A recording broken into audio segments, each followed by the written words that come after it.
Hello সবাইকে। তো আরেকটা কলেজ মিনি ব্লগ নিয়ে চলে আসলাম। বেশ কিছুদিন কিন্তু খুব বেশি গরম পড়ার পর আজকে বৃষ্টি হয়েছে। দেখো ওয়েদারটা কিন্তু বেশ সুন্দর লাগছে দেখতে চারিদিকটা। আর আমার কলেজ যাওয়ার রাস্তায় কিন্তু অনেক চা বাগান, এছাড়া অনেক গাছপালাও দেখতে পাওয়া যায়। আর তারপরেই দেখো দুটো বাস চেঞ্জ করে তারপর টোটো করে পৌঁছে গেলাম কলেজে। আর এটা হচ্ছে আমার কলেজ। আমার কলেজেও কিন্তু প্রচুর গাছপালা আছে, যেটা মানে কলেজটাকে বেশি সুন্দর দেখায়। আর তারপরে দেখো তোমাদের সাথে কথা বলতে বলতে আমি আমার ডিপার্টমেন্টে চলে আসলাম। এটা হচ্ছে আমার ডিপার্টমেন্ট ঢুকতে এত সুন্দর করে সবকিছু সাজানো দেখে একটা অন্যরকমই ভালো লাগে। আর আমাদের কলেজ হচ্ছে, ক্লাস হচ্ছে এটা। আমাদের ক্লাসেও কিন্তু দেওয়ালে কিন্তু সুন্দর পেন্টিং করা আছে। তারপরে ক্লাস শুরু হলো, তারপরে ক্লাস করলাম। ক্লাস করে আর এখানে দেখো সবাই একটু মজাও করে নিচ্ছিলাম। আসলে ক্লাসে ফাঁকে ফাঁকে এরকম একটু টুকটাক মজা করতে।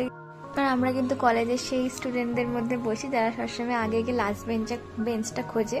তোমরাও তোমার কলেজ ডেজে কোন বেঞ্চে বসতে আমাকে জানিও। স্কুলে পড়তে মানে সব বান্ধবীরা ঝগড়া করতাম যে কে আগে এসে কোন ফার্স্ট বেঞ্চে বসবে, আর এখন ঠিক সবাই গিয়ে লাস্ট বেঞ্চটাই খুঁজি।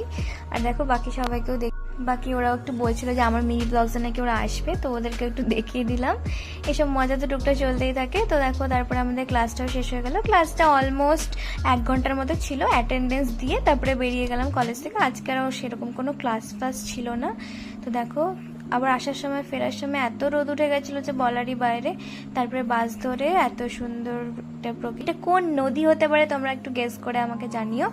তারপর বাড়ি চলে আসলাম। তো আজকের মতো আসি, দেখা হবে আবার কোনো নতুন মিনি ব্লগসে। বাই।